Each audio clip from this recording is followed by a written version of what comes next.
Hello everyone, my name is Sid. Welcome back to our YouTube channel. Today we have the pleasure of having Saloni Malhotra from Sobara Law, which is one of the biggest law firms in our region of Waterloo. In the last year or two, we have seen crazy stuff happening in the real estate market. First, the prices went crazily up and then they started falling down. And I'm trying to avoid the term crash because it's still not a crash. There is a correction, but yes, the prices have started falling down. As a result, what we have seen is people or sellers or buyers not closing on the closing day, and that's the topic we will discuss today with Saloni Malhotra. So welcome, Saloni. Thank you. It's nice to be here.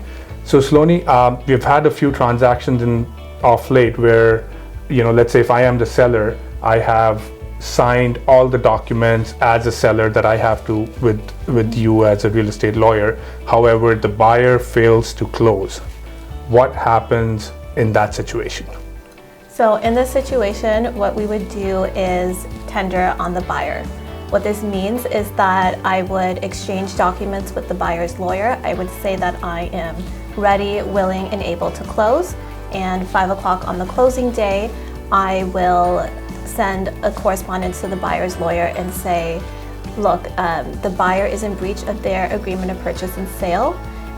We are going to forfeit their deposit and relist the property for sale.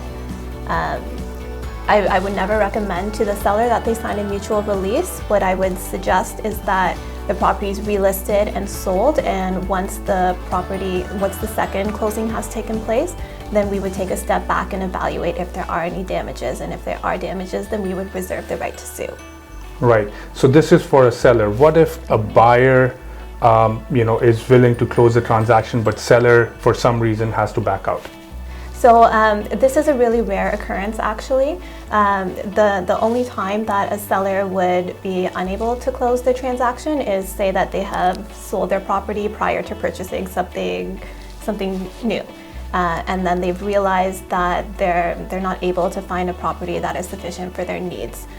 In that case, the seller would back out, and the buyer has two options. Either they accept the seller breaching the agreement, in which case the buyer would take their deposit and walk away, or the buyer can sue for specific performance.